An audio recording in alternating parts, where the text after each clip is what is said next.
Jadi kalau masa remaja itu kalau berdasarkan Kemenkes ya tahun 2010 itu dia usianya antara rentangnya ya 10 sampai 19 tahun. Jadi ini laki-laki maupun perempuan. Tapi kalau diklasifikasikan lagi untuk dia masa pubertas ya, masa yang dia banyak perubahan baik dia fisik maupun psikologinya. Jadi kalau perempuan itu dia di umur 10 sampai 14 tahun, sedangkan untuk laki-laki itu sekitar 12 sampai 16 tahun kayak gitu. Sedangkan kalau WHO itu mengelompokkan usia remaja itu usianya 12 sampai 24 tahun gitu ya. Jadi 24 tahun itu dia masih masuk remaja gitu, kalau menurut WHO. Gitu. Jadi pas waktu masa remaja ini memang dia peralihan ya dari masa anak ke masa dewasa. Jadi dia di tengah-tengah gitu ya, masa anak, masa remaja ke masa dewasa begitu. Nah, ini ada beberapa yang memang biasanya terjadi pas waktu kita ini masa-masa remaja gitu. Jadi kebiasaan makan. Ini masuk ke gaya hidup juga ya, ke pola makan kayak gitu. Jadi mulai dari ketika kita terpapar sosial media gitu ya. Jadi misalkan oh ini ada apa? Ada kafe baru nih gitu. Makan makanannya banyak di repost atau banyak di review oleh blogger nih atau youtuber. Ayo kesini dong kayak gitu. Apalagi kalau teman-temannya nih yang suka makan kayak gitu. Pasti dia nanti akan berhubungan sama kebiasaan makan dia.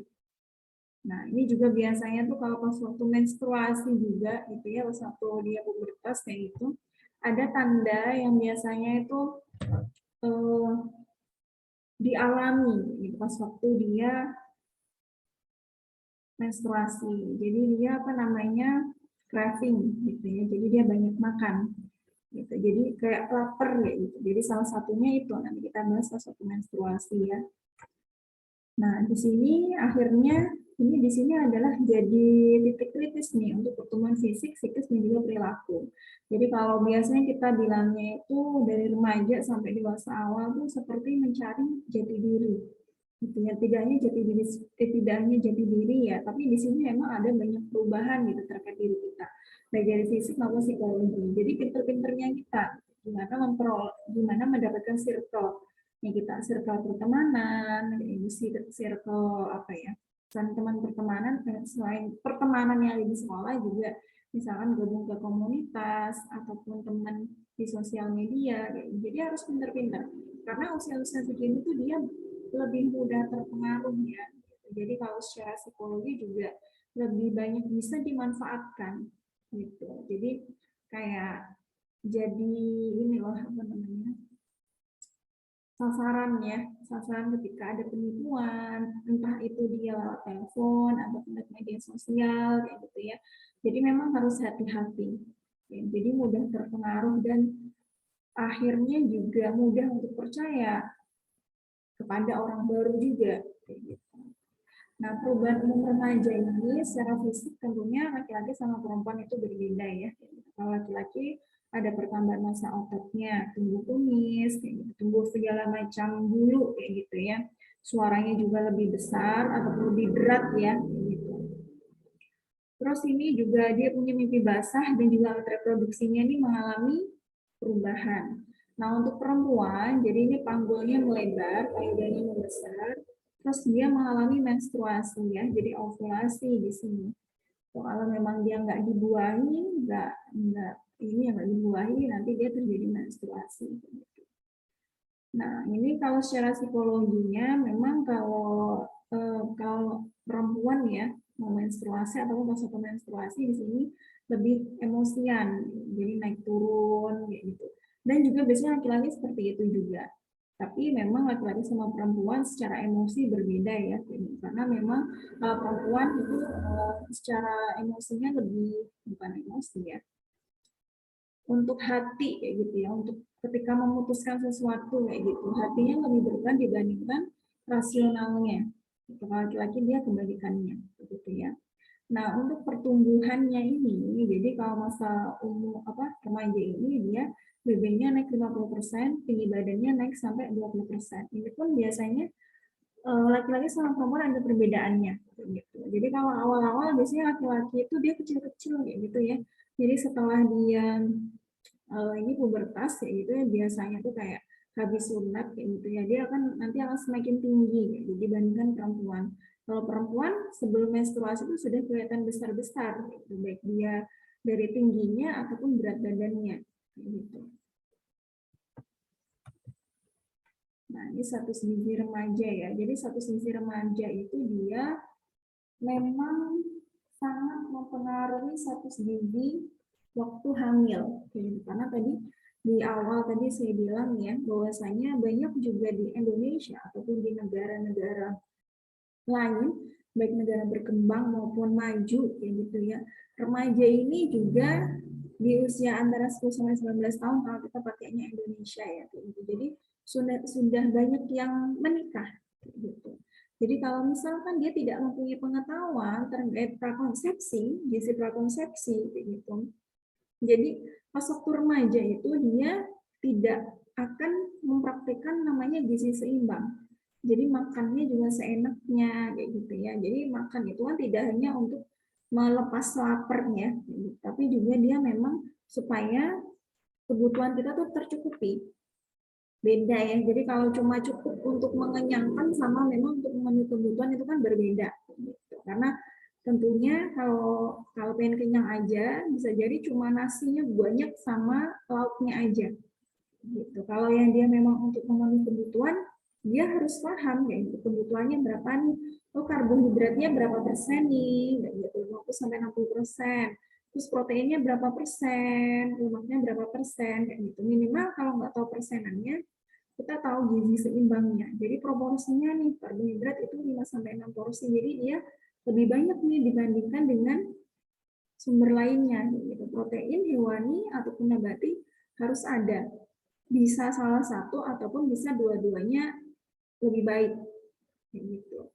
Jadi kalau misalkan dari remaja saja dia tidak tahu, gitu ya, terus akhirnya ada masanya dia dinikahkan, tidak tahu terkait pengetahuan gizi prakonsepsi, padahal pada masa remaja itu masa tumbuh kembang, gitu. Nah, ketika dia hamil, dia akan mengurus dua badan, gitu ya, badannya dia sama babynya itu. Nah, tadi balik lagi remaja itu dia masih butuh tumbuh kembang yang pesat, jadi kebutuhannya tuh dia lebih banyak kayak gitu. Nah, di sisi lain dia hamil, jadi harusnya lebih banyak lagi yang diasup. Ini juga karena dia nggak tahu, jadi kebutuhannya atau asupannya dia bisa jadi nggak sesuai nih dengan kebutuhan ibu hamil. Gitu. Apalagi kalau sebelumnya nih pas waktu remaja gizinya masih gizi kurang ataupun dia terkena anemia. Nah, ini nanti ketika hamil juga dia akan beresiko terkena anemia. Gitu ya. Jadi sebenarnya juga kalau misalkan ya, kalau misalkan di daerah-daerah yang memang dia susah internet kayak gitu. Nah, buku KIA, buku kesehatan ibu dan anak itu sebenarnya sudah lebih dari cukup ya sebagai pengetahuan dari mulai mempersiapkan kehamilan sampai setelah hamil, setelah hamil menyusui ya sampai dia anaknya usia 2 tahun ataupun balita sampai 5 tahun. Itu sudah lebih dari cukup kayak gitu. Hanya saja kan pasti kalau kebanyakan dari kita, kalau misalkan kita sudah terpapar internet ya, jadi lebih banyak kan kita pakainya info-infonya internet, gitu. Belum tentu dia benar. Kan biasanya kalau di internet bisa jadi katanya, gitu. Kalau di buku dia sudah jelas sumbernya itu dari mana. Nah, kalau di sini dia status gizi sebelum hamilnya dia nggak bagus, terus pas waktu ini bisa jadi tadi anemia, KEK, kayak gitu ya, kurang gizi kronis, kayak gitu. Nah, pas waktu dia hamil, nah kita lanjut nih, masalah anemia, masalah kurang energi kronis tadi. Nah, ketika melahirkan, dia bisa melahirkan bayi yang BBLR, berat badan lahir rendah, yang BB-nya itu dia di bawah 2,5 kilo ataupun juga bisa disebut prematur gitu ya, kalau berat badannya di bawah 2,5 kilo. Ataupun kalau prematur kan biasanya nggak sampai 9 bulan ya. Ada juga kasusnya yang sudah dia 9 bulan 36 weeks kayak gitu ya. dia tetap bisa BBLR, jadi beresiko BBLR. Gitu. Jadi memang perlu adanya untuk menuntut ilmu kayak gitu ya. Jadi menuntut ilmu itu kan tidak hanya dari ini ya, dari internet tapi juga dari buku. Jadi apa namanya? Dari yang dia media ya, bisa dari media cetak kayak gitu, media massa gitu. Dan di Posyandu itu kan juga memfasilitasi ya untuk edukasi terkait kesehatan ibu hamil. Jadi ibu hamil ataupun ibu menyusui itu bisa hadir di Posyandu kayak gitu. Nah ini jadi kalau kasusnya ya, jadi satu sisi orang ataupun kurus ibu hamil mempunyai resiko 4,267 kali untuk melahirkan bayi BBLR. Jadi yang biasanya kita jadikan patokan itu adalah IMT prahamil. Jadi IMT pas waktu sudah menikah tapi dia belum hamil nih, IMT-nya berapa? Indeks massa tubuhnya berapa? Indeks massa tubuh dihitung dengan cara TB, kebalik ya, BB berat badan dibagi tinggi badan. Tinggi badannya ini dalam satuan meter. Terus dikuadratin yang TB-nya. Gitu. Jadi ini juga sudah pernah saya bahas ya terkait yang dia IMT-nya IMT normal, kurus, gitu, overweight, obesitas, gitu. Gitu. Jadi ketika kita hamil, perempuan hamil itu ada penambahan yang berbeda itu berat badannya ya. Dia misalkan IMT-nya kurang, berbeda penambahan berat badannya ketika IMT-nya normal. Berbeda juga ketika IMT-nya itu adalah overweight ataupun obesitas. Jadi penambahan berat badan yang di apa namanya yang digunakan atau yang digunakan sebagai dasar kayak gitu ya, itu berbeda. Selanjutnya kebutuhan energi dan zat gizi pada remaja ya. Ini sama kayak prakonsepsi ya di sini ya. Jadi energi laki-laki dan perempuan itu berbeda. Ini juga bisa didasari karena aktivitas fisik dan juga tumbuh kembangnya itu ada perbedaan. Nah di sini 50-60% ini dia berasal dari karbohidrat kompleks. Nah untuk ini karbohidratnya tadi ini ya, selain karbohidrat kompleks juga sederhana juga bisa kayak gitu. Kalau memang dia sumber di makanan lokalnya di daerahnya banyak yang sederhana, tapi juga harus diseimbangkan dengan karbohidrat kompleks. Gitu. Kalau sederhana tuh misalkan dia beras kayak gitu ya. Kalau yang kompleks itu dia jagung, kentang, ketela kayak gitu. Jadi kompleks itu dia seratnya tuh lebih tinggi. Jadi kalau kompleks kayak ini yang karbohidrat kompleks itu dia efeknya ke tubuh kita itu ketika kita mengonsumsinya perasaan kenyang kita tuh lebih lama dibandingkan ketika konsumsi karbohidrat sederhana. Gitu. Makanya biasanya kalau orang ingin menurunkan berat badan atau ingin menjaga proporsi tubuh kayak gitu ya, nah itu biasanya beralih ke karbohidrat kompleks kayak gitu. Nah, untuk lemak itu dia 20-25% dari kalori totalnya. Jadi misalkan di sini sudah ketahuan nih, kayak gitu, energinya di sini. Oh, kita pakainya yang ini. Tapi juga kalau remaja itu ada hitungannya sendiri, kayak gitu, kalau pengen pakai rumus. Kayak gitu. Misalkan kita pakai acuan yang itu. Jadi ini nanti dikalikan dengan energinya itu. Misalkan yang ini aja deh, lemak. Energinya tadi misalkan 2000 ya. Jadi ini 20% dikali 2000 gitu ya. Nah, itu masih berapa tuh? 20% dikali 2000 itu berapa?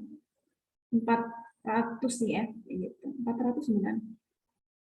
400 itu nanti dibagi 9 karena ingin dikonversi menjadi gram.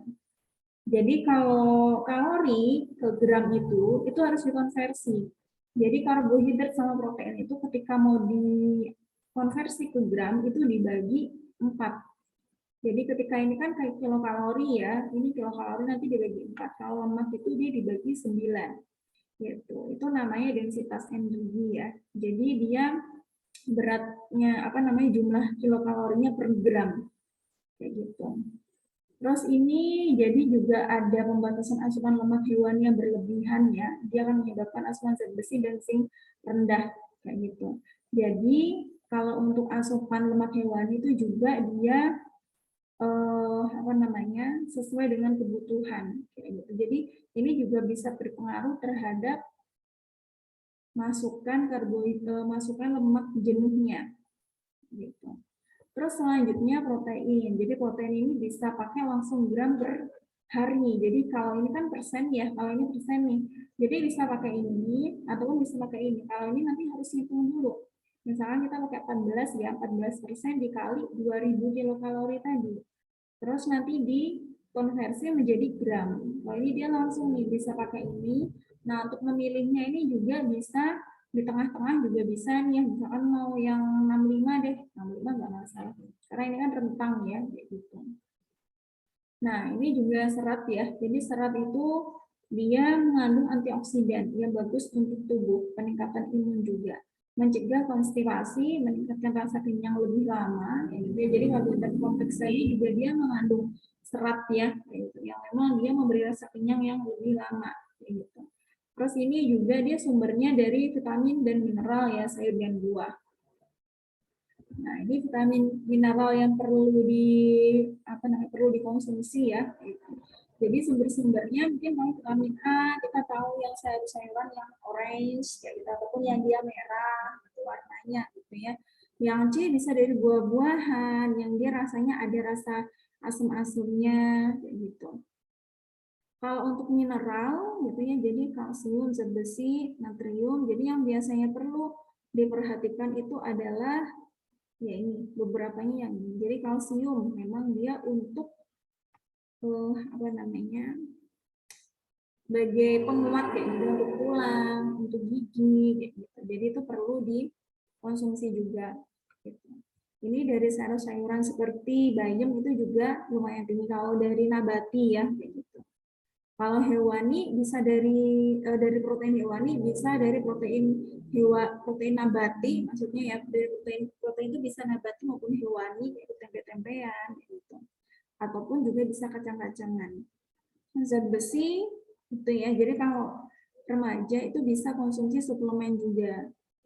Kalau pas waktu dia menstruasi, kalau dia memang darahnya yang keluar itu dia berlebihan, sampai pusing, sampai nggak bisa ngapa-ngapain, nah itu bisa mengonsumsi suplemen. Gitu. Di lain itu, jadi zat besi itu dia berasal dari juga protein hewani ya, protein hewani maupun nabati. Tapi memang dia bioavailabilitasnya atau penyerapannya itu lebih banyak dari protein hewani.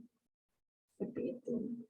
Cairan juga ya, cairan itu dia 6 sampai 18 gelas, 6 sampai 18 gelas per hari gitu, ataupun dia disesuaikan dengan kegiatan masing-masing. Jadi kalau dia kegiatannya di luar yang banyak keluar keringatnya, tentu dia harus dilebihkan konsumsinya supaya dia terhindar dari dehidrasi gitu ya.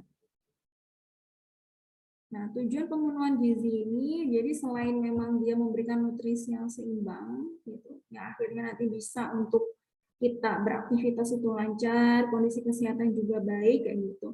Nah, di sini juga utamanya itu sebenarnya pertumbuhan fisik dan kognitif yang optimal, karena memang pertumbuhannya masih persenannya ya dari BB sama TB tadi kan lumayan tinggi ya penambahannya. Jadi memang harus terpenuhi kebutuhannya, gitu. Jadi kalau di pesan gizi seimbang itu untuk remaja kayak gitu itu juga sebenarnya sama ya, untuk sama dengan anak-anak usia 6 sampai 9 tahun, tapi dia porsinya dia lebih banyak kayak gitu yang dikonsumsi kayak gitu. Nah, di sini untuk remaja, putri dan calon pengantin, jadi memang pesan gizi seimbangnya itu biasakan mengonsumsi makanan yang beraneka ragam gitu. Jadi dalam satu piringku gitu, jadi memang ada karbohidrat, ada lemak, ada protein, gitu, ada sayur dan buah, gitu ya. Ini, jadi ada sayur-sayuran hijau dan buah-buahan yang berwarna. Jadi kalau ini yang mengonsumsi keanekaragaman makanan, jadi di sini supaya pemenuhan baik dari makronutrien maupun mikronutrien ini dia tercukupi. Jadi fungsinya itu sebagai pertumbuhan, gitu ya, supaya dia tumbuh kembangnya juga optimal, dan juga tadi mikronutriennya ya bisa meningkatkan volume darah dan juga peningkatan hemoglobin. Nah, ini supaya nanti kita nggak pusing, gitu ya, Karena memang ini kan mengangkut oksigen ya ke seluruh tubuh kayak gitu. Nah, ini ada yang dia sumber folat ya di sini ya. Jadi folat ini juga bisa bekerja sama ya dengan zat besi kayak gitu. Nah, ini yang hewani. Nah, ini zat besi dan asam folat. Jadi zat besi itu fungsinya membentuk hemoglobin yang mengalami peningkatan dan mencegah anemia yang disebabkan karena kehilangan zat besi selama menstruasi. Jadi ini kenapa nih dikonsumsi, karena memang dia sebagai pembentuk hemoglobin gitu. Nah, di sini kalau dia menstruasi, nah biasanya dia mengeluarkan zat besi nih gitu. Jadi kalau pendarahan yang mengeluarkan zat besi, nah ini kekurangan zat besinya. Jadi bisa mengonsumsi suplemen, tapi juga untuk makanannya juga harus diperhatikan. Gitu. Dan selnya asam folat. Jadi asam folat ini fungsinya pembentukan sel dan sistem saraf termasuk sel darah merah ini ya. Jadi sama-sama dia membentuk sel darah merah di sini. Terus yang kedua bersama dengan vitamin B6 dan B12 untuk mencegah penyakit jantung. Selanjutnya pengaruh zat gizi terhadap menstruasi. Jadi menstruasi itu dia terjadi karena memang tidak dibuahi ya. Jadi proses peluruhan dinding rahim dan disertai dengan pendarahan sebagai akibat tidak terjadi proses pembuahan. Jadi tidak ada ovulasi. Jadi memang lebih ke perempuan gitu ya. Jadi tanda pubertas pada perempuan kayak gitu. Jadi ini ada beberapa hal nih. Kalau teman-teman juga pasti pernah mengalami ya. Ada beberapa hal yang mengakibatkan siklus menstruasi kita nih nggak teratur, ataupun bisa jadi nggak sama sekali, misalkan 2 bulan cuma sekali kayak gitu ya. Kalau tidak teratur itu bisa jadi misalkan tiap bulan, tapi dia harinya gitu, mungkin minggunya kayak gitu ya, minggunya yang misalkan yang April itu minggu pertama, yang Mei dia minggunya minggu ke-3 gitu. Jadi dia juga termasuk nggak teratur. Jadi ini bisa dikarenakan karena stres, konsumsi gizi yang kurang maupun berlebihan. Jadi sesuatu yang kurang maupun berlebihan itu dia nggak bagus. Karena nanti ini akan berhubungan sama hormon gitu ya. Terus soalnya merokok, konsumsi obat hormonal kayak gitu ya. Jadi misalkan konsumsi PKB juga kayak gitu juga dia mengakibatkan, tapi konsumsi pil KB ini juga sebagai upaya sebenarnya untuk mengatur menstruasi. Biasanya beberapa dokter kayak gitu ya. Nah, itu biasanya juga menyarankan untuk mengonsumsi pil KB supaya siklus menstruasinya kembali normal. Gitu. Dan juga gangguan endokrin dan status gizi. Ini status gizi berhubungan sama konsumsi gizi ya. Nah, di sini jadi ada penelitian kayak gitu ya. Jadi 60,2% dari 108 remaja mengalami siklus menstruasi yang tidak teratur. Jadi berbagai macam yang dia penyebabnya itu berbagai macam yang mengakibatkan dia status siklusnya itu dia tidak teratur gitu. Nah, selanjutnya gaya hidup remaja. Nah, gaya hidup remaja ini bisa dikarenakan body image-nya. Jadi pandangan seseorang terkait body image-nya. Nah, jadi misalkan perempuan itu dia harus mulus, putih, cantik, tinggi, kurus gitu. Nah, itu akan mengakibatkan perempuan itu nanti akan mengalami masalah gangguan makanan. Padahal setiap orang itu dia mempunyai kebutuhan masing-masing. Gitu ya. Yang dia misalkan, karena kalau kita itu kan hitung IMT ya, itu misalkan ya, ada tinggi badan, ada berat badan kayak gitu ya, ataupun umur kayak gitu. Kalau di AKG itu dia per range umur gitu ya, per gender kayak gitu, itu kebutuhannya tuh berbeda-beda, nggak harus disamakan. Gitu. Jadi misalkan dia sudah akhirnya karena dia lihat nih, kalau perempuan tuh harus cantik, putih, kurus, gitu. Makanya dia diperketat nih pengaturan makanannya. Jadinya akhirnya dia kurang asupan. Nah, kalau remaja itu kan tadi ya kebutuhannya tuh dia meningkat karena memang proses tumbuh kembangnya dia pesat kayak gitu. Sudah kurang asupan, nanti dampaknya itu ketika sekolah itu tidak konsentrasi karena dia mengalami pusing, lemah, letih kayak gitu ya. Akhirnya tidak konsentrasi dan akan mengalami penurunan prestasi. Begitu. Nah, selanjutnya lemak tubuh ya. Jadi lemak tubuh tadi yang dia berkurang maupun dia berlebih, itu akan berpengaruh terhadap produksi hormon estrogen yang berdampak pada siklus menstruasinya yang menjadi nggak teratur. Jadi kalau banyak hormon estrogennya, kayak gitu. Nah, ini dampaknya dia siklus menstruasinya tuh nggak teratur.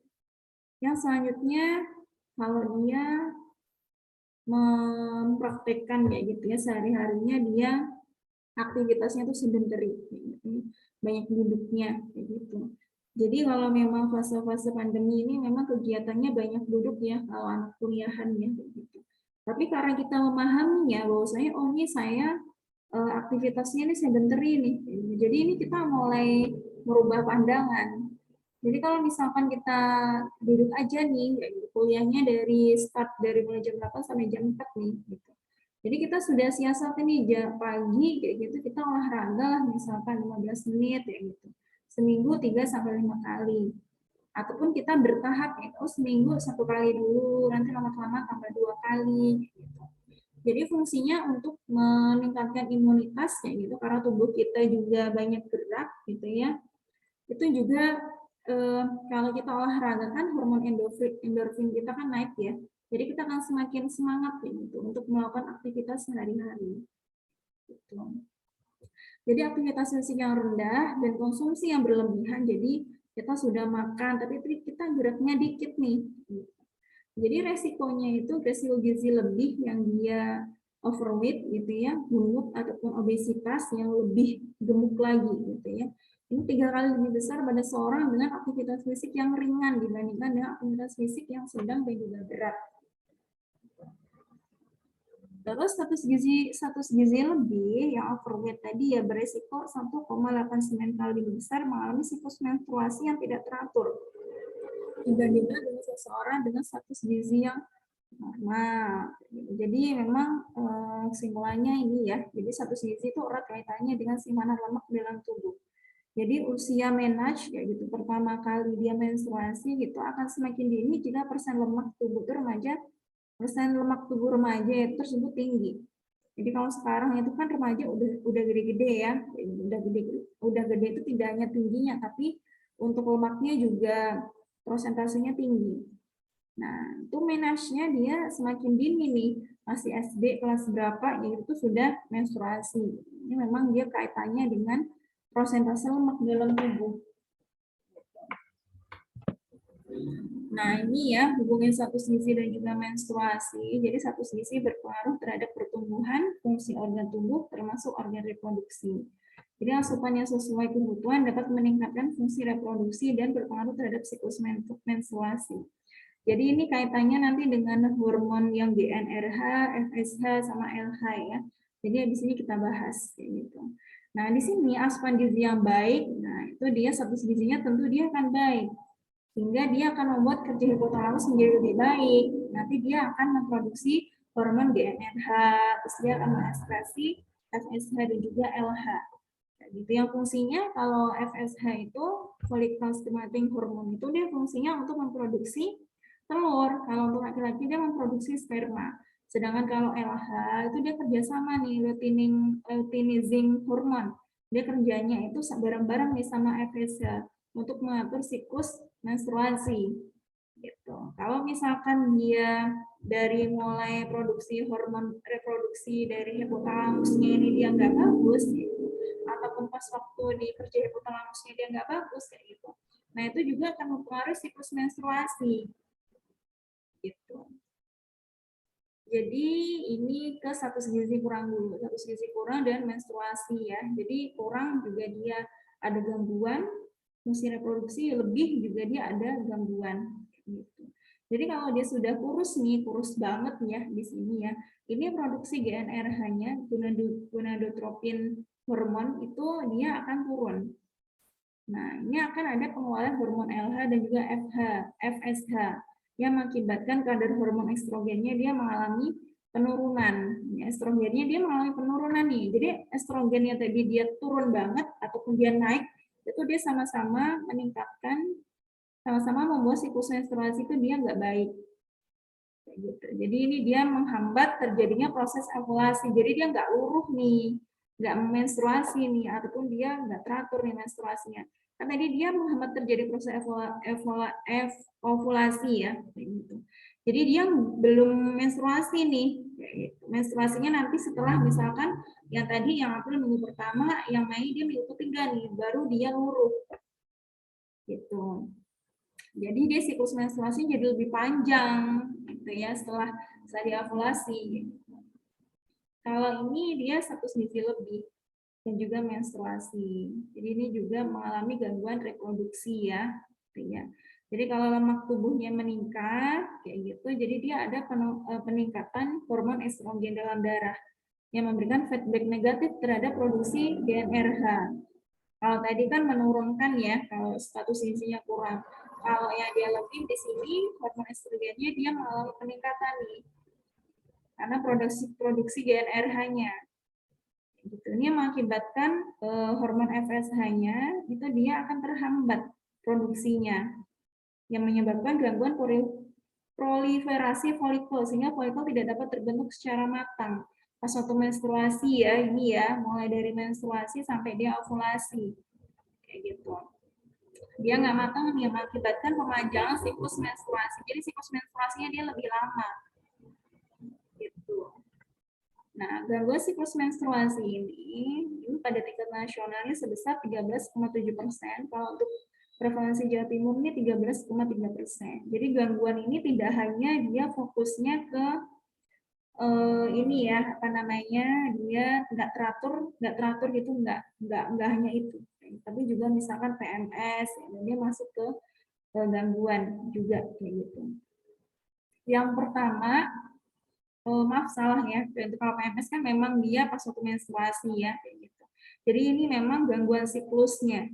Jadi 13,7% jadi kalau di tingkat nasional. Gitu. Yang pertama ini karena jadi masalah itu gangguan siklus menstruasi yang terlalu pendek kayak gitu, yang dia memang tidak ditangani. Jadi akhirnya dia akan sering mengalami menstruasi gitu ya dalam sebulan gitu, dia akan berapa 2 kali kayak gitu mengalami menstruasi, ini mengakibatkan anemia pada remaja. Gitu. Terus yang kedua, siklus menstruasinya dia tidak normal, yang nanti dia akan menandakan gitu ya tidak adanya ovulasi. Nah, ini bisa dijadikan indikasi kalau dia kurang subur. Jadi ini perlu juga untuk dicek ya. Terus yang ketiga, panjang siklus menstruasinya itu terlalu lama ya. Ini sebagai prediktor kalau dia kena kanker payudara ataupun terkena kardiovaskular. Gitu. Nah, tingkat stres itu dia juga berpengaruh nih sama menstruasi. Menstruasi yang terlalu awal kayak gitu ya, biasanya kalau kita stres, ya, stres tugas, ataupun nanti kalian skripsi, atau pindah kota misalkan ya, ataupun apa kayak gitu, nah itu bisa mempercepat menstruasi. Nah, itu kan nanti berarti kesimpulannya dia menstruasinya tidak teratur, gitu kan ya. Nah, tingkat stres itu dapat mengganggu fungsi reproduksi yang akan menstimulus hipotalamus untuk melepaskan CRH, kortikotropin releasing hormon. Yang dia tuh kerjanya itu berlawanan gitu ya sama GnRH. Sehingga GnRH-nya itu dia akan turun. Tadi ya dia lebih fungsinya sama ketika pas waktu kejadian status gizi kurang maupun status gizi berlebih gitu ya. Jadi dia ada feedback negatif gitu terhadap kinerja GnRH. Nah, di sini dia kadar GnRH-nya ini jadi turun sehingga nanti FSH-nya sama LH-nya itu juga nggak bekerja optimal dalam mengatur siklus menstruasi. Gitu. Terus yang kedua, wanita yang memiliki skor skala stres yang tinggi. Jadi stres itu sebenarnya itu ada ini ya, ada pengaturannya kayak kuesionernya kayak gitu ya untuk menghitung skornya kayak gitu. Skornya dia masuk stres atau dia anxiety kayak gitu ya. Jadi kalau dia tinggi itu akan mengalami PMS-nya tuh 3 sampai 7 kali dibandingkan dengan skor skala stres yang rendah. Jadi tuh saya pernah lihat tuh gitu. Jadi di situ skornya itu jadi kita suruh ngentangin nih, misalkan kamu sering marah-marah atau tidak gitu. Nanti pilihannya sering, selalu, kadang gitu. Jadi nanti di scoring gitu.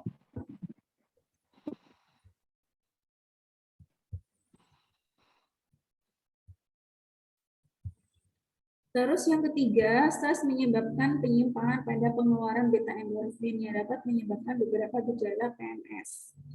Di PMS, jadi kita bisa nyeri, emosian, kontrol nafsu makannya itu dia kita nggak bisa mengontrol, jadi makannya banyak, dan juga sekresi hormon. Jadi akhirnya moodnya kita juga nggak bagus nih sehari-hari gitu kalau lagi PMS. Selanjutnya peranan zat gizi dalam menstruasi. Nah, ini yang pertama asupan protein ya. Jadi asupan protein yang kurang itu akan mempengaruhi penurunan frekuensi puncak LH. Jadi LH tadi kan fungsinya untuk mengatur siklus menstruasi ya. Nah, ini akan mengalami pemendekan fase folikuler. Jadi folikuler itu dia mulai dari menstruasi pertama kayak sampai dia fase ovulasi. Jadi dia semakin pendek nih siklusnya. Terus ini penelitian ya, jadi pada 9 orang vegetarian yang diberikan diet mengandung protein hewani, itu ternyata fase folikulernya memanjang dan FSH-nya pun dia meningkat. Jadi bagus, gitu ya. Jadi fase folikulernya dia tuh meningkat, gitu ya. Yang tadi mulainya dia nggak apa namanya pendek, nah ini bisa lebih panjang. Tapi panjangnya nggak sampai dia berminggu-minggu tuh enggak. Ini lemak dan menstruasi ya. Jadi yang pertama, lemak mempengaruhi kadar gonadotropin, jadi GnRH dalam serum dan juga urin. Sehingga GnRH, gonadotropin, dan pola sekresinya mengalami penurunan dan kejadian tersebut berhubungan dengan gangguan fungsi hipotalamus. Jadi konsumsi lemaknya juga jangan terlalu berlebihan.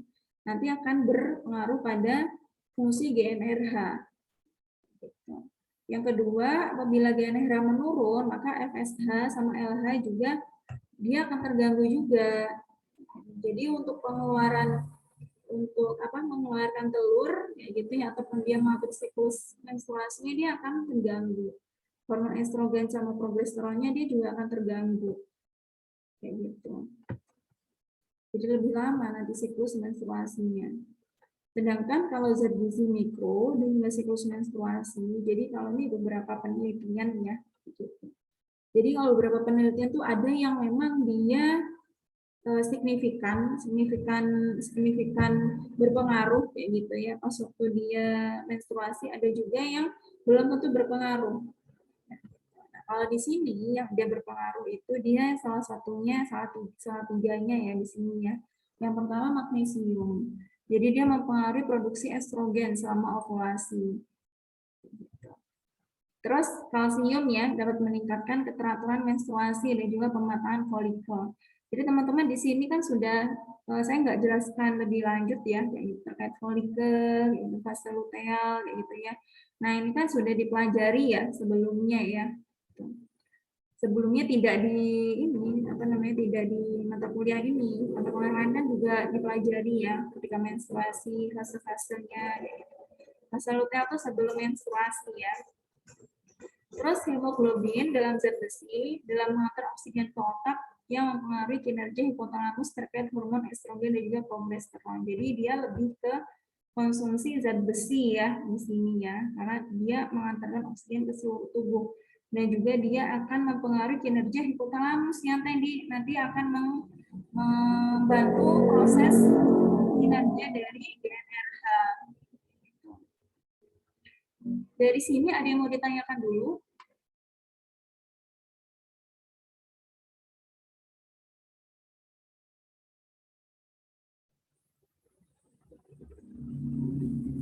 Nah, selanjutnya ini bisa dilihat pada penderita PMS ya, premenstrual syndrome. Jadi PMS ini biasanya juga terjadi sebelum ataupun awal-awal menstruasi ya. Nah, ini biasanya beberapa gejala ya. Jadi gejala fisiknya dia merasa perutnya sakit kayak gitu. Lalu secara emosional juga, psikologinya juga kayak gitu. Nah, ini terjadi selama fase luteal ya. Jadi 7-14 hari menjelang menstruasi ataupun pas waktu awal-awal menstruasi kayak gitu. 75% wanita mengeluhkan gejala premenstrual dan 30%-nya memerlukan pengobatan. Jadi kita bisa ini ya, bisa mengurangi rasa sakit PMS ya, tapi tetap harus dikonsultasikan ke dokter. Yang ketiga, keluhan. Nah, biasanya cemas, suasana hati tidak stabil tadi ya, emosinya kayak gitu, moodnya naik turun kayak gitu. Pertambahan DB, karena biasanya itu tipe PMS itu salah satunya craving, jadi dia banyak konsumsi ini makan, salah satunya juga konsumsi yang manis-manis biasanya, yang dia biasanya lebih ke karbohidrat sederhana gitu. Pembengkakan bisa, sakit pada payudara, nyeri kayak gitu ya, kejang, nyeri punggung juga bisa, nanti 7-10 hari sebelum menstruasi. Yang keempat, status menstruasi yang yaitu umur menarche dalam menstruasi secara statistik tidak berhubungan dengan PMS. Nah, ini menurut penelitian ini ya. Jadi status menstruasi itu dia sebenarnya tidak berhubungan ya. Jadi umur waktu dia pertama kali menarche, misalkan dia masih usianya anak sekolah dasar gitu, kelas 3 kayak gitu. Selama menstruasi itu dia nggak berhubungan sama PMS. Jadi PMS itu bisa jadi saya nih misalkan, oh ini bulan ini saya nggak kena PMS nih, gitu. Ataupun misalkan saya kena PMS-nya tipenya tipe craving kayak gitu. Oh bulan depannya saya tipenya tipe yang ini misalkan anxiety kayak gitu ya, dia sensitif kayak gitu. Terus nanti bulan depannya lagi saya tipenya hyperhydration kayak gitu. Jadi ada nyeri pada payudara kayak gitu. Jadi nggak selalu dia semua tipe tadi ya, semua gejala itu dia kena kayak gitu dalam satu kali waktu PMS gitu ya. Jadi ini yang saya sebutkan tadinya tipe-tipe PMS, jadi ada anxiety, hyperhydration, craving, sama depression.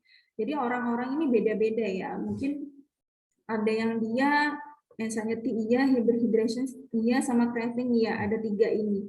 Ada juga yang dia cuma craving aja. Ada juga yang dia hyperhydration sama depression juga kayak gitu. Karena memang ada yang nggak pernah PMS ya gitu ya, mungkin pernah diceritain gitu ya sama dosen bidan kayak gitu. Ada yang dia melahirkan kayak gitu ya.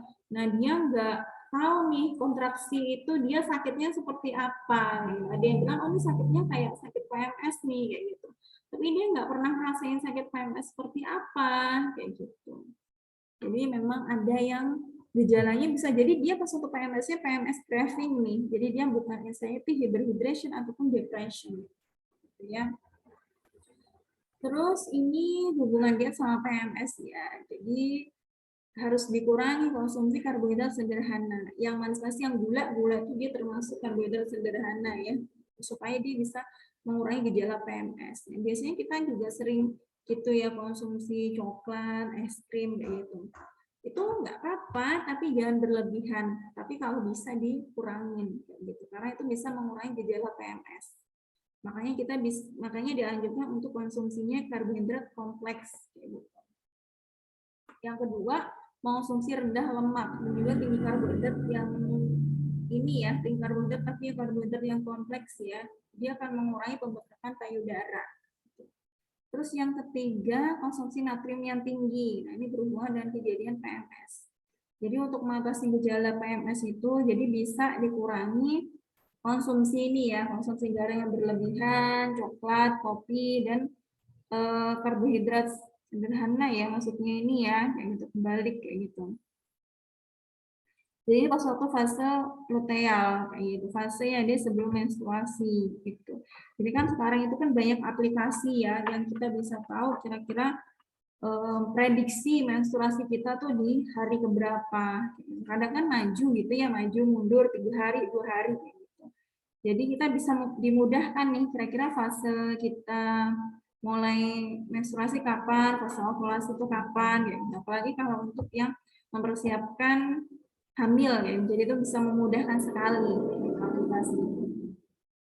Selanjutnya vitamin B6 itu dia memberi efek rileks dan juga tenang ya selama dia menstruasi atau sebelum menstruasi. Jadi tadi yang anxiety tadi ataupun depression yaitu tipe yang tadi dia bisa mengonsumsi vitamin B6. Vitamin E ini dapat berguna untuk mengurangi ketegangan pada payudara dan merupakan salah satu gejala PMS ya, yang dia nyeri payudara ataupun pembengkakan payudara. Yang keenam, mineral seperti seng dan juga magnesium itu dapat membantu meringankan gejala PMS. Jadi seperti sakit kepala, sakit pinggul, dan juga ketegangan. Yang ketujuh, asupan kalsium. Nah, itu dia bisa ditambahkan. Dia bisa mengurangi nyeri selama fase menstruasi. Dan juga mengurangi retensi air selama fase premenstruasi. Jadi ini dia mengurangi pembengkakan ya. Gitu. Yang kedelapan, kafein dapat menimbulkan kecemasan. Jadi kan di awal tadi, di slide sebelumnya, jadi sebelum di fase luteal itu kan kita dianjurkan untuk mengurangi kopi ya, yang memang dia mengandung kafein. Jadi supaya dia memang untuk mengurangi tipe yang depression tadi atau tipe yang anxiety tadi.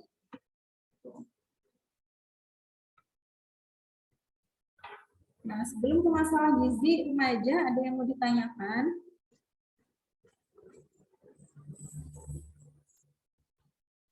Nah, masalah gizi remaja. Jadi masalah gizi remaja itu seperti gizi prakonsepsi ya, kurang lebih ya. Jadi kalau kita kaitkan dengan daur kehidupan itu, jadi kalau misalkan masalah di awal-awal ya, mulai dia ini, jadi mulai dia wanita usia subur ataupun dia bumil yang KEK kayak gitu, dia status gizinya kurang, nah ini akan bayinya akan mengalami BBLR. Bayinya, kalau ibunya bisa mengalami anemia, eklamsi, preeklamsi, sampai dia meninggal. Nah, ketika dia mengalami BBLR, berat badan lahir rendah, itu kalau selama 2 tahun, 2 tahun pertama ya, pas waktu dia good period, kayak itu tidak segera diatasi masalahnya. Jadi kalau BBLR ataupun dia misalkan setelah BBLR kayak gitu dia mengalami kurus kayak gitu, itu harus diberikan apa namanya PMT. Kemarin kita sudah belajar ya PMT pemulihan biskuit, tapi diberikannya memang pas waktu sudah diberikan MPASI. Nah, di sini kalau misalkan dia tidak dirujuk, kayak gitu, kalau dirujuk kan kemarin ada penyertanya yang misalkan dia kena infeksi dan juga dia kurus ataupun underweight tuh baru dirujuk. Kalau memang dia penurunan berat badannya 2 bulan berturut-turut tapi dia tidak mengalami infeksi, nah cukup diberikan PMT pemulihan saja. Nah, ini nanti dia beritanya kena KEP, kurang energi protein, otomatis dia tumbuh kembangnya terhambat ya. Nah, kalau sebelum sekolah aja ya, sebelum sekolah SD, nah ini sudah KEP, ini nanti akan berpengaruh nih sama status pas waktu remaja. Jadi masalah gizi waktu remaja itu dia masalah di sekolahnya, misalkan ya status gizinya dia kurang, gitu, ataupun dia kena anemia. Nah, nanti dia misalkan konsentrasinya bisa menurun, prestasinya juga bisa menurun kayak gitu. Dan tadi di awal-awal tadi gaya hidup gitu ya. Jadi kalau remaja itu kan masih senang-senangnya untuk coba-coba hal baru, mencari jati diri kayak gitu ya. Jadi semuanya dicobain, entah itu dia benar ataupun salah, dicoba aja. Karena memang dia fase-fasenya ingin tahu kayak gitu ya. Jadi ingin coba-coba semuanya. Nah, yang ini perlunya orang tua untuk mengajak ya. Jadi usia remaja itu usia diajak ngobrol. Jadi nggak selalu diatur kayak gitu ya. Jadi bisa diajak ngobrol gitu terkait yang memang misalkan diajak diskusi lah ya supaya lebih terbuka lagi, baik dari lebih ke remaja pergaulannya bagaimana, terus nanti pemilihan temannya bagaimana. Teman itu memang juga harus ini ya, walaupun misalkan kita bilang semua harus kita temenin, tapi juga kita harus pinter-pinter cari teman, gitu. Karena kan pasti ada efeknya ya, pergaulan itu kan pasti timbal balik kayak gitu. Jadi kita kembali lagi nih, status gizi remaja nih. Jadi kalau status gizi remajanya dia kurang, jadi IMT-nya dia kurang, anemia kayak gitu, ini nanti akan berpengaruh pada gizi gizi sebelum hamil. Gitu. Jadi sebelum hamil juga dia terus gizinya kurang, nanti akan berpengaruh pada status gizinya pas waktu bumil, waktu hamil. Gitu. Kalau dia pas waktu apa namanya sekolah ya sekolah SMP maupun SMA kayak gitu ya. Nah, status gizi itu juga dipengaruhi sama ini sama jajanan yang ada di sekitar sekolah. Jadi sekolah itu dia menyediakan kantin sehat atau enggak nih? Menyediakan kantin enggak? Atau harus misalkan jajan di luar yang tentu dia yang belum tentu higien sanitasinya tuh terjaga karena kan banyak paparan ini ya, paparan asap kayak gitu ya, ataupun debu kayak gitu. Jadi tidak hanya anemia saja, karena dia pengaruhnya kalau kita lihat konseptual framework ya, rangka konsep kayak gitu status gizi. Jadi tidak hanya makanan saja, tapi juga infeksi juga yang dia mengakibatkan status gizinya itu dia kurang.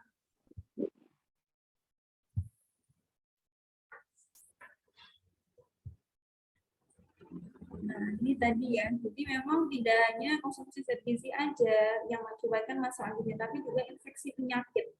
Jadi kalau di sekolah-sekolah sekarang itu sudah kita sudah lebih meningkatkan ya NE namanya nutrition education gitu. Jadi gizi untuk anak sekolah itu juga sudah ada bukunya kayak gitu ya. Nah itu diperuntukkan untuk guru-guru dan juga sekolah.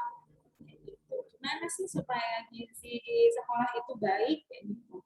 Misalkan ada kegiatan sarapan sehat, intinya terus gizi seimbang ya, kemarin pesan gizi seimbang ya, sarapan pagi. Jadi memang sarapan pagi itu penting untuk mengukur ya sebenarnya, untuk menilai juga prestasi belajar. Gitu. Orang yang skip sama orang yang remaja yang skip makan pagi sama remaja yang dia makan pagi, tentu dia produktivitasnya selama di sekolah itu akan berbeda. Gitu. Kalau dia belum sarapan, gitu ya pasti lemes. Gitu. Dan biasanya kalau orang yang nggak sarapan, remaja nggak sarapan itu akan lebih baik jajan nih, jajan di luar kalau misalkan nggak ada kantinnya ya.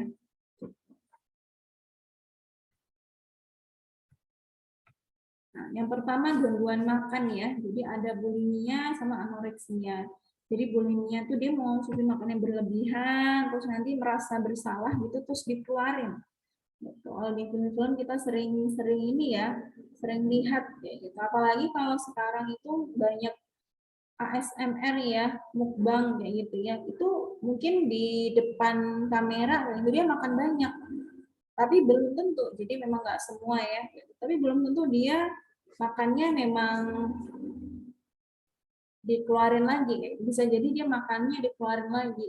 Karena standar kecantikan orang itu kan berbeda-beda ya. Ada yang dia merasa cantik kalau langsing, kurus, kayak gitu, putih dan lain-lainnya. Gitu. Kalau anoreksia itu biasanya benar-benar dipatasi konsumsinya, diketatin. Dia sebenarnya udah normal nih berat badannya, IMT-nya udah sudah normal, tapi dia nggak puas kayak gitu. Nah, biasanya kedua gangguan makan ini juga bisa dipengaruhi oleh lingkungan juga ya. Misalkan dia kena bullying selama sekolah gitu. Oh, dia gemuk sendiri. Jadi kan karena standar kecantikan setiap negara kali ya beda-beda, ataupun setiap orang lah itu berbeda-beda. Jadi terkena bullying kayak gitu. Ih gendut ya terlalu kurus kayak gitu. Kalau dia dilontarkan setiap hari selama beberapa tahun pas waktu sekolah, tentu dia akan berdampak pada psikologi. Nah, nantinya dia body image-nya juga dia akan berubah. Body image-nya dia, oh nih aku gemuk nih, oh aku makan banyak. Jadi dia merasa bersalah kalau makan banyak kayak gitu.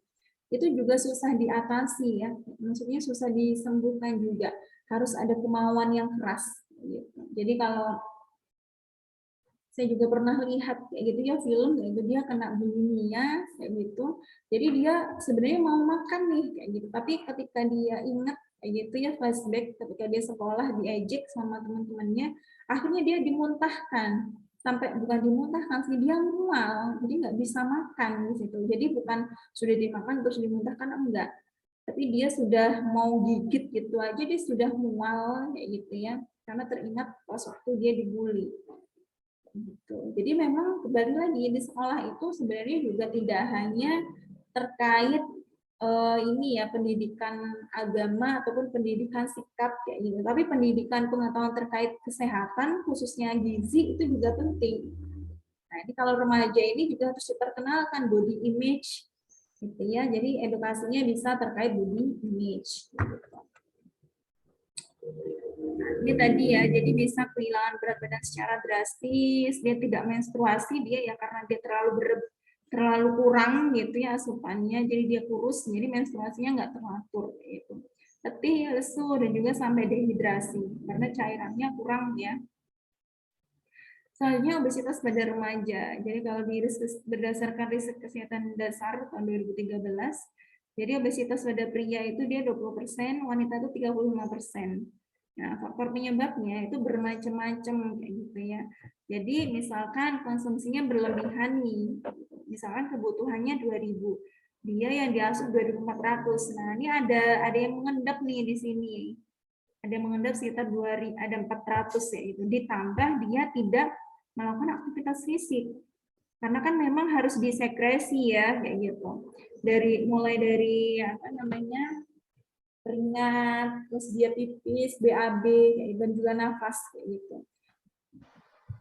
Terus lingkungan itu juga pengaruh ya, lingkungan pertemanan, lingkungan keluarga, kayak gitu, genetik yang memang orang tuanya misalkan dia dua-duanya obesitas ataupun salah satunya obesitas, dia akan berpengaruh nih sama tingkat obesitas dari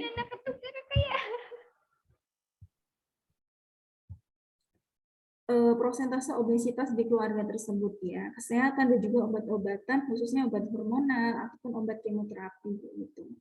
Terus selanjutnya akibatnya, jadi resikonya bisa DM, bisa dia kardiovaskular gitu, karena memang misalkan dia berlebihan kayak gitu ya, terus dia ada penyumbatan. Gitu. Jadi bisa atero juga, aterosklerosis itu juga ya, kalau kebanyakan konsumsi lemak, jadi ada penyumbatan gitu. Nah, tipe-tipe obesitas tuh dia ada 3 ya. Ada yang memang dia apple, ada yang dia pear, ada yang dia ovoid. Kalau ovoid itu dia bentuknya tidak hanya bagian sini aja yang besar, tapi mulai dari sini ya, mulai dari bagian atas ini dia besar. Gitu. Jadi istilahnya tuh kalau besar itu kayak besar seluruh badan kayak gitu. Kalau tipe yang pear shape ini biasanya sering ke perempuan. Kalau yang apple shape dia lebih ke laki-laki. Nah, risiko terjadinya kardiovaskular gitu ya, itu lebih ke ataupun stroke juga ya, itu lebih ke laki-laki kayak gitu. Aterosklerosis itu lebih di laki-laki karena dia lebih banyak visceral fatnya, lemak di bawah kulitnya dibandingkan dengan perempuan nih. Gitu. Nah, ini tips mencegah obesitas pada remaja gitu ya. Jadi batasi penggunaan gadget. Jadi ada apa namanya? Screen time-nya tuh ada.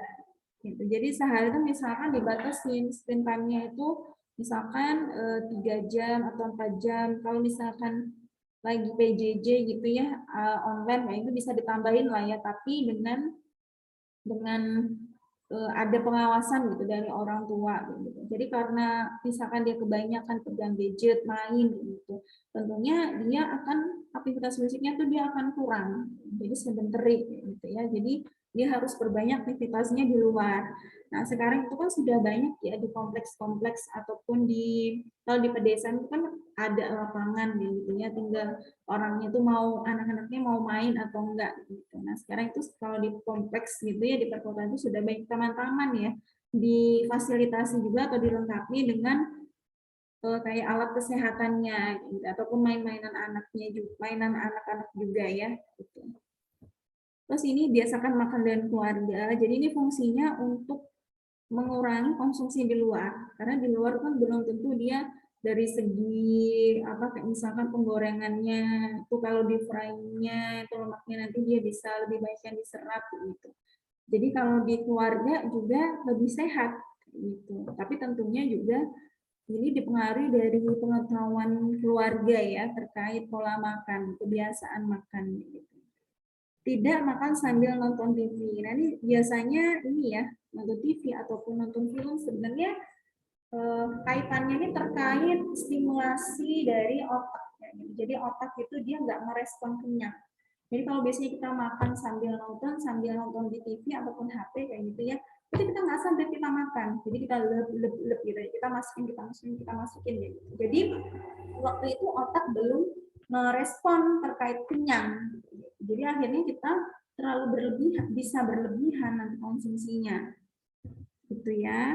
biasakan selalu sarapan sehat. Ini salah satu pesan gizi seimbang ya. Jadi sarapan pagi, apalagi kalau ditambah dengan sehat atau seimbang kayak gitu. Soalnya banyak makan sayur dan buah, jadi ini juga masuk gizi seimbang, juga ya, air putih kayak gitu supaya tidak dehidrasi.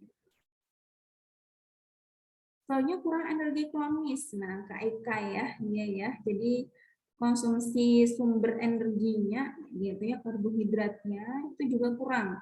Jadi kalau kita lihat ini juga bisa karena gangguan makan tadi yang mengakibatkan dia jadi KIK atau kek ya. Nah, kalau ibu hamil dia KIK itu bisa dicek dari lilanya, lingkar lengannya. Kalau dia di bawah 23,5 cm lingkar lengannya, dia termasuk KIK, kurang energi kronis kayak gitu. Remaja bisa juga kena KIK kayak gitu. Ini juga bisa karena body image juga bisa, tapi juga bisa karena alasan ekonomi. Tadi ini body image ya, penampilan. Alasan ekonomi itu karena tidak tersedianya makanan di rumah. Jadi variasinya tentu dia akan berbeda. Variasi dan jumlahnya ya tidak sesuai dengan gizi seimbang.